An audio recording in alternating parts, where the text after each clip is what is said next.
Quran, Surah 100, Adiyat, the Chargers. By the galloping, panting horses, striking sparks of fire with their hoofs, launching raids at dawn, stirring up clouds of dust, and penetrating into the heart of enemy lines.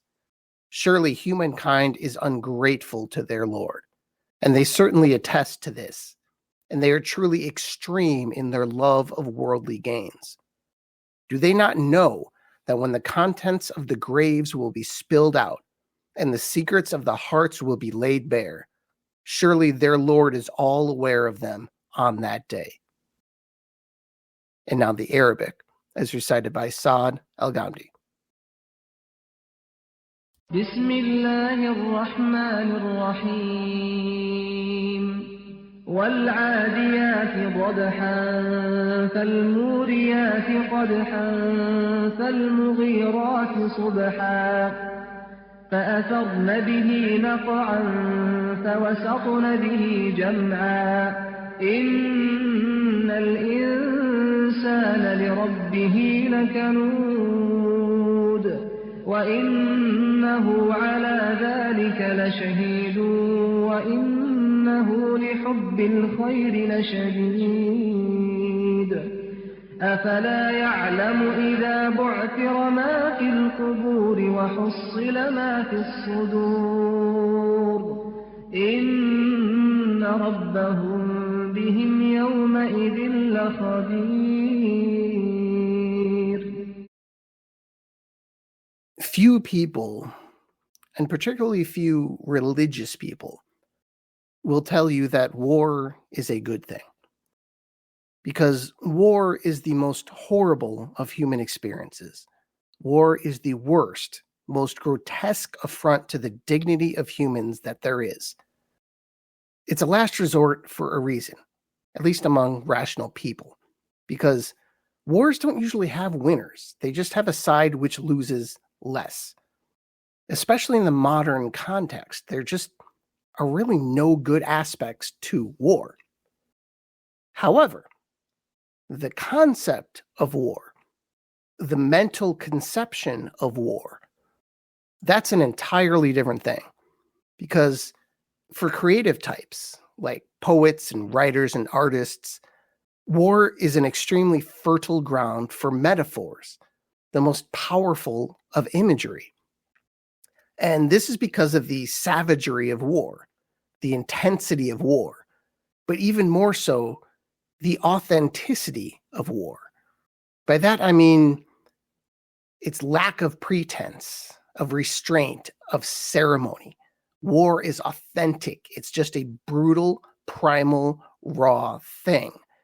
There are no rules, only struggle. This is why all the worst things are almost always linked to a war in some way. Things like genocide, mass rape, looting. It's the pinnacle of human sin, at its most authentic and its most intense. But the opposite, the flip side of that, is also true. With the same level of intensity, rawness, authentic humanity, sometimes in a war the very best in humans is shown. Courage, selflessness. For every Adolf Hitler, there is a Dietrich Bonhoeffer. For every Joseph Mengele, there is a Desmond Doss, who was the famed medic whose story was told in the movie Hacksaw Ridge. The intensity and authenticity of war, and the way it can both blur moral lines and make them clearer than ever, this is why war metaphors are used so often. And in this surah, in the Quran, we have a war metaphor. The first 5 lines use war to invoke an intense image. Men on horses, running so intent that their hooves spark and they kick up dust, charging the enemy at full speed. In the 7th century, this was the most intense war image you could use. The modern equivalent of this would be something like the rumbling tanks speeding through the lines, the fighter jets flying west with the dawn, leaving craters and dust in their wake, and piercing the enemy with shock and awe. So, why the war metaphor in the Quran here? What is being conveyed here? This is subject to widely different interpretations, but that mostly has to do with the second part of the surah, because we have 6 lines of metaphor followed by 6 lines of sermon. And the sermon seems somewhat unrelated to what is before it, but surely there has to be some link, doesn't there? What do charging horses have to do with mankind being ungrateful, and that his secrets will all be known in the end? Now, I've seen 3 basic interpretations of this, and they're all valid. It's the beauty of these things. Many interpretations can be true at once. It's not a matter of true and false. It's a matter of truth 1, truth 2, truth 3, all encompassed within one ultimate truth. Okay, so the first focuses on the virtues of the horses themselves. The first interpretation, I should say. It focuses on the virtues of the horses and what they represent. Now, the second interpretation focuses on the virtues of the men on the horses, the riders, and what their devotion means for the early enemies of Islam. And the third interpretation contends that the men on the horses are not really virtuous at all, that they are reckless idiots with no one to guide them, aggressive types who do not fight for any particular reason, kind of like the Meccan pagans. Okay, I should also note that this is usually considered to be an early Meccan surah.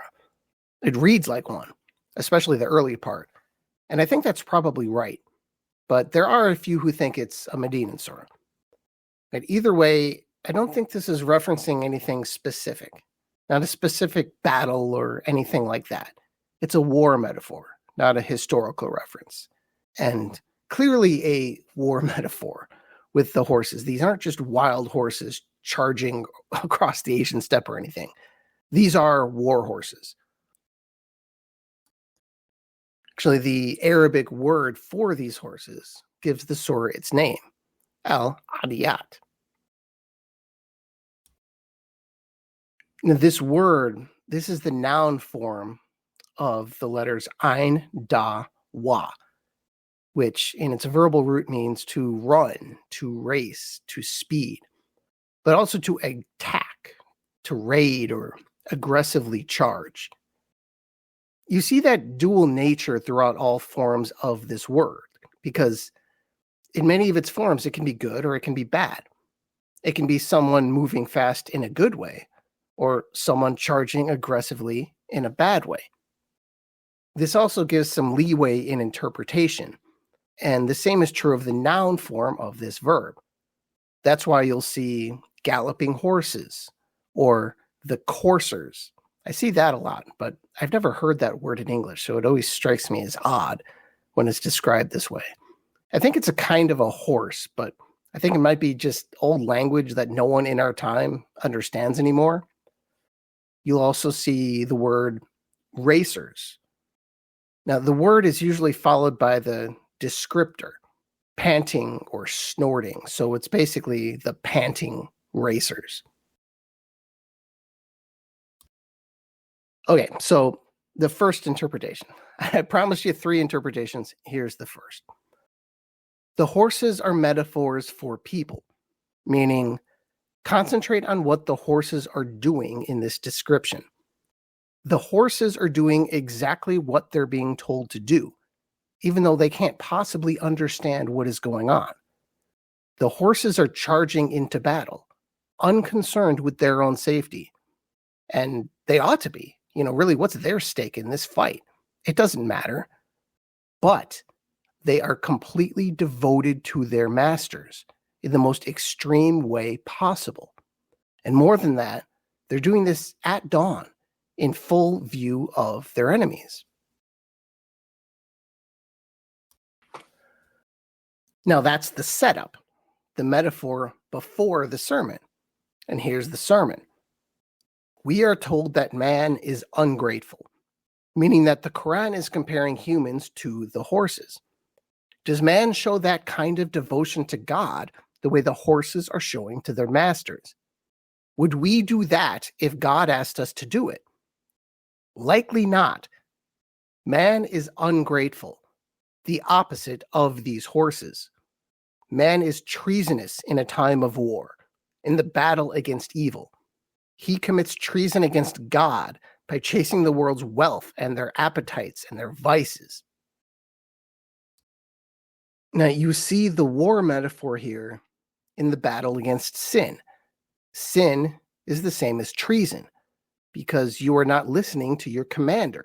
You are listening to someone else, to something else. Just ponder this for a moment. Now, we all have our vices, the things we like to do that we know God does not want us to do. I certainly do. So just consider, just imagine you are indulging in your own vices. Everyone on earth struggles with at least one of the 7 deadly sins, often more. Those are envy, gluttony, greed, lust, pride, sloth, wrath. Now just think to a time when you were indulging one of those. Now, 5 of those don't faze me at all, but 2 are responsible for pretty much every major sin I have committed. I'm guessing it's pretty similar with most people. Again, which one is yours?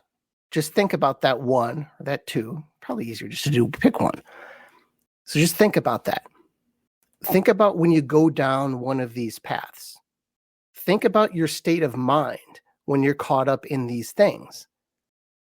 Now, you may have noticed that you cannot think about God and one of these topics at the same time. You have, when you're going to engage in this behavior, you have to basically tell God to go away for a while. This is going to be the priority in this moment. This is now my priority, this thing, not you. Now, this is spiritual treason. And this is the point the surah is making. God knows this, and it will be revealed on Judgment Day, is what it's saying. You cannot hide anything from God, even what's in your heart. So prepare to answer for it. Now, if you've been listening to this podcast for a while, you may have noticed by now that this is a Quranic theme. Everything leads to the day of judgment. And this is not one of those stupid pagan gods that can be tricked or bribed or deceived. This is Allah, the God, the only God, and an omniscient, all-powerful creator God. Now, as in war, you must give your all to the cause, to your commander, like in the first commandment. Love your God with all your heart, all your soul, all your might. Now, that's the first interpretation. I promised you 3. Here's the second. For the second interpretation, focus on the warriors on the horses themselves and what they represent, what they mean.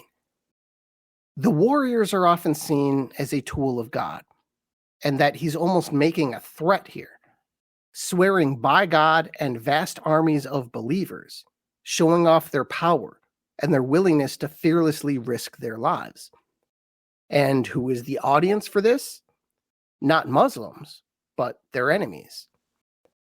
In this theory number 2, the surah is being addressed to the enemies of Islam as a warning of what is coming for them and a warning of the power of Islam. And really, this works both on the literal and metaphorical levels. On the literal level, it could be a warning to the enemies of Islam that these people are 100% dedicated to Allah, and any attempt to wipe out Islam will surely fail. You ungrateful pagans, you people dedicated to the material riches of the world, all shall be revealed on the final day, and then you'll be in trouble. And on the metaphorical level, it's being addressed to the spiritual enemies of Islam, of virtue, and the enemies of virtue and the enemies of the worship of the only God. It's a warning to Satan, basically. Now, really, who is more ungrateful than Satan? And all of his lies will be revealed on the last day. And the same is true for the people who follow him. Now, that's the second interpretation. Now I'll give you the third. The third and final interpretation is quite fascinating, at least to me, because it depends on a completely different vision of the horses than I think comes to mind for most people. This is a different vision. This is one that I never had in my mind when I was reading this, because in my mind, I read those first 5 lines and I get a powerful image in my mind of horses, maybe on top of a hill, charging down at maximum speed, with a shrieking warrior on top of the horse, brandishing a sword or a spear or pointing it forward, or even the modern equivalent of this, like columns of Abrams tanks charging across the desert. I think of military courage, competence, ferocity. But not everyone sees it that way. There are some who see these charging horses, and more specifically, the people on them, they see them as hapless idiots, more of an Iraqi Republican Guard than Rommel's tank corps, more General Custer than Genghis Khan.